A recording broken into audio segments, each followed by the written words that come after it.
Hi everybody, it's Tony Robbins. Welcome to Giving Tuesday.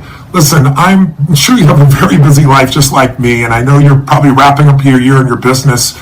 You're out there shopping, the holidays are coming, and I'm sure like me, you're getting all these different requests to make contributions to all kinds of really important causes. And today, Giving Tuesday is a really unique opportunity for all of us to think about what could we do to help others.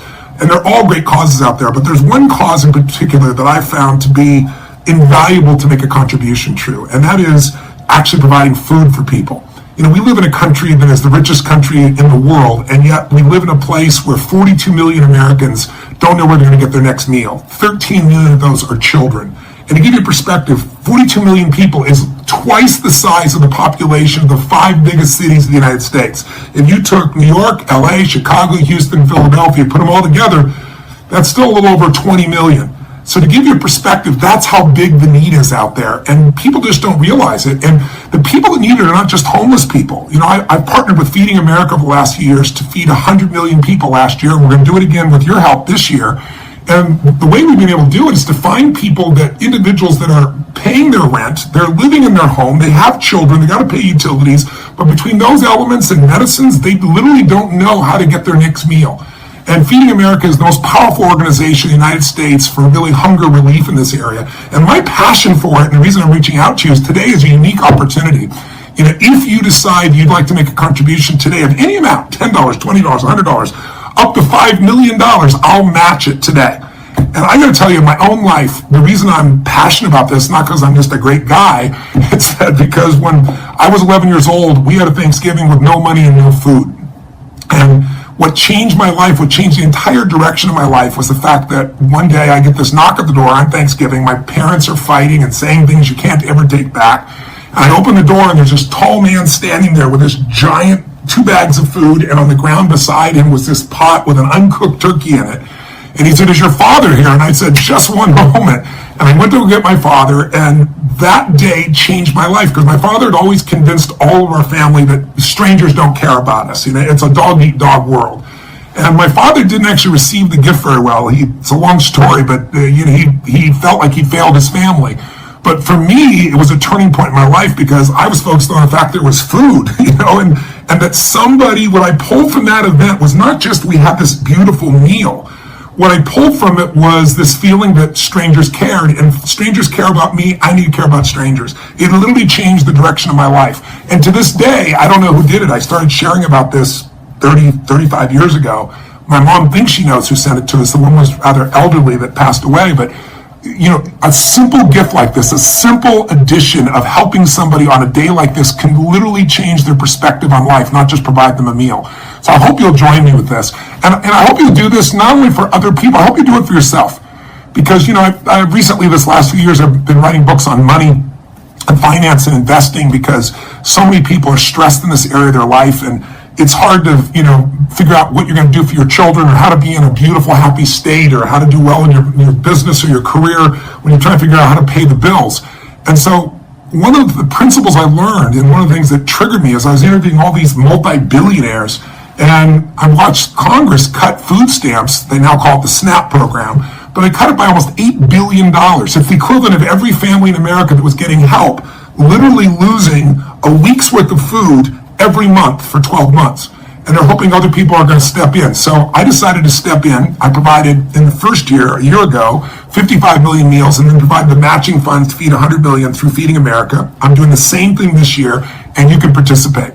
But if you want to change your life, the one thing I've learned by interviewing all these individuals is Sir John Templeton, one of the greatest investors in the history of the world, the first billionaire investor, a man who started with nothing.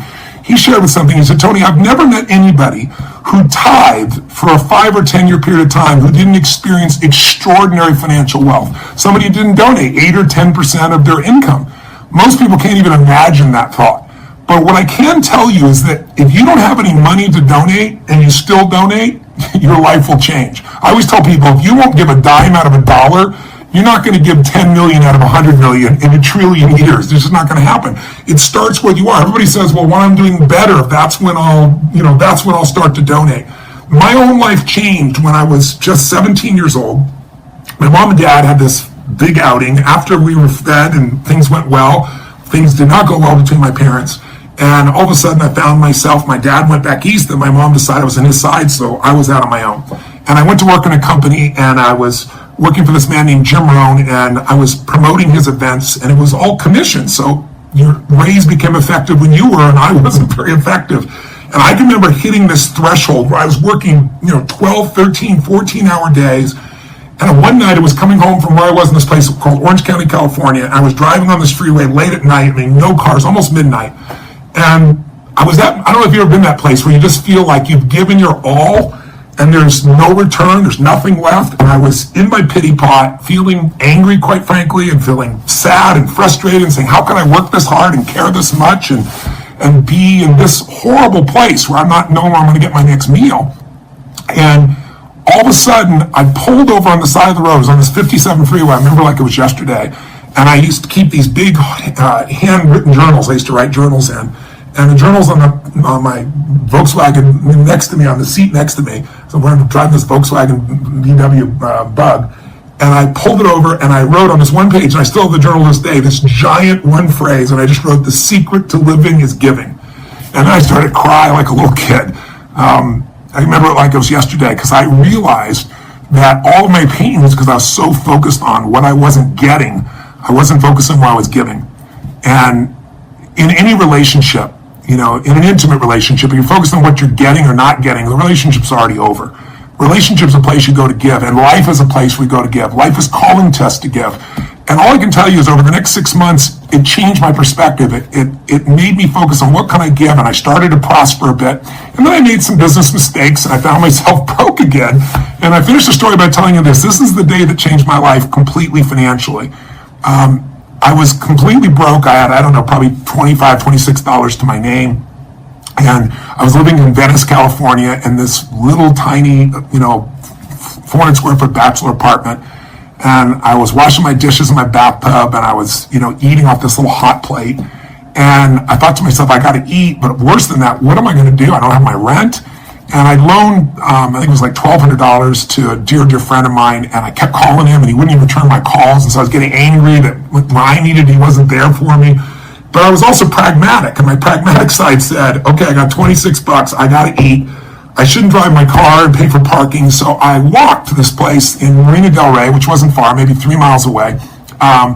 And it was called El Chorrito. It's still there, Marina del Rey, and it's on the harbor where you can see, the boats going by and the yachts. Completely different life than I had. But they had this all-you-can-eat salad bar, Mexican food salad bar, burritos and things like that. And I thought, I'll go there and I'll load up for the winter. I'll just eat as much as I can. I don't remember how much it was. I think it was like $5.95, like $6 for all you could eat, if I remember right. And I went there and I just loaded up. I did a carb load like you can't even imagine, thinking I got to make this food last for a few days.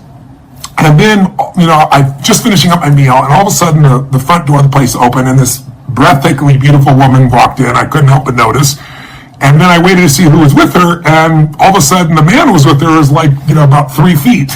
And he was wearing this suit and tie and a little, vest. And I watched him hold the door open for his mom, and then he obviously came and pulled the chair out for her. And he was just such an incredible gentleman. I just remember it was like a movie, taking it all in. And I don't know what it was. I was just moved by this little boy's just total attentiveness and care and love and respect for his mom. And so I paid the bill, and, I don't know what I had left, 17, 18, 19 bucks. I put it in my pocket. And as I was starting to walk out, I saw this boy again, and I stopped, and I introduced myself. And I said, I'm Tony, what's your name? And I don't remember his name, honestly, it's been so many years. I think it was Charlie. And he goes, Charlie, let's say. And I said, Charlie, I've been watching you. I said, I saw the way you held the door for your lady here. I saw how you pulled out the chair for her. I said, taking her to lunch like that. I said, that's a classy thing to do. And he goes, well, she's actually my mom. I said, that's even better. He goes, well, I'm not literally taking her, to lunch right now, because I don't have a job. And I think he was like 8, 9, 10, 11 years old, 10 or 11 years old at the time. And I said, yes, you are taking her to lunch. He looked at me, and I reached in my pocket, and I had no plan to do this. I just spontaneously took out all the money I had in the world, my $17, $18, $19, and I took there right down in front of him, including the change, right down in front of him, right, where his plate would be. And he looked up at me and he says, I can't take that. And I said, of course you can. He said, how come? I said, because I'm bigger than you are. And I didn't look at the woman. I didn't do it for that reason. And I just shook his hand, and then I walked out of this place. And I didn't walk out. I flew out of the place. And I went looking for my car and forgot I didn't drive there. And I didn't walk home. I kind of skipped. I mean, I would probably look like an idiot going home because I was so euphoric. And the crazy thing is, I should have been freaking out. It's all the money I have in the world. I have no money to pay my rent, no money for food the next day, nothing. But it was the most free I'd ever felt in my life. There was no scarcity in my bones. And I'd lived where everything was always scarce. And the reason I really believe is, when you have nothing, the best thing to do is plant your seed corn. When you're just like, you got to teach your brain that there's more than enough. And the way to do that is give when it's not easy to do. And so instead of thinking everybody else got all this money, let them give, that day I gave everything. And I not only had euphoria, but then I went home, and it was the best part of the experience. I went home, and it's like, I still thought at some point you'd think my brain would kick in and go, what the hell are you going to do? It really didn't. And I went to sleep that night, and I figured I'll put together a plan, I'll work this out. I got up the next morning, and I got no money, no food, no anything. And the snail mail came in the old days when we received normal mail. And sure enough, there's a letter there. I opened up, and it's from the guy that I loaned the $1,200 to. And he wrote me a note, said, I've been avoiding you. I'm really, really sorry. I hope you'll forgive me. Here's the money I owe you and a little extra. And in those days, $1,200, $1,000, I could live off for a month. So I remember just reading it, and then I started bawling again, just uncontrollable crying. And I just thought to myself, why am I crying? Why is this going on this way? And I just remember vividly thinking, why did this happen? And I really believe in my heart, my soul, I believe that this happened because I operated I wasn't trying to do something. I wasn't doing it because people wanted me to. I wasn't doing it to look good. I did it because it was right. I trusted my gut spontaneously. I didn't think about me. And as a result, since I wasn't thinking about me, scarcity ended for me. And I also just chose to believe, I don't know if it's really true, that this was the reward for that. That if you'll give, whatever you'll give, if you'll just give from your heart and from your soul, that the rewards are always tenfold. You'll never have to worry. And I can tell you, I've been through 31 companies, we have 1,200 employees. I've been through the ups and downs. I've been near bankruptcy multiple times in businesses. But I can honestly tell you, I'd never return to that feeling of scarcity ever again, because I know it's not just about me. And I know that secret to living is giving. And I've lived that. And as a result, it's magnified all the joy that I could possibly have in this life. So if you think about the holidays and what to give and what to do, it's beautiful. I hope you'll take amazing care of your family and yourself. But there's something about doing something for more than yourself that makes us feel fully alive as human beings. So I hope on Giving Tuesday, you'll take me up on the offer. You'll decide to donate whatever you want to donate, $10, $100, $1,000, $10,000. I said up to $5 million, I'll match.